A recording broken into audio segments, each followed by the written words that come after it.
O percorrido que nos leva polo espazo expositivo da Escola Ramón Falcón en Govello Cárcere de Lugo pasa por unha área onde a imaxe fotográfica se converte en protagonista. Entre as diversas obras que compoñen este espazo, queremos destacar o experimento da titulada en fotografía Belén Lozano.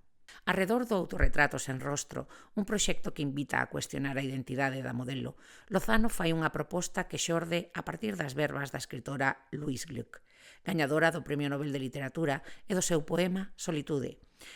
A través da súa obra fotográfica, da que se escollen 7 pezas para esta cela, Lozano quere representar a liberación do eu máis profundo de cada ser humano. Un discurso que se apoia tamén no título elixido, Io, magari, eu, quizais, onde o pronome italiano se emprega como metáfora visual do proxecto. Así, a obra fotográfica de Lozano abre unha reflexión profunda sobre a identidade, a percepción e a conexión entre o ser e a súa representación visual.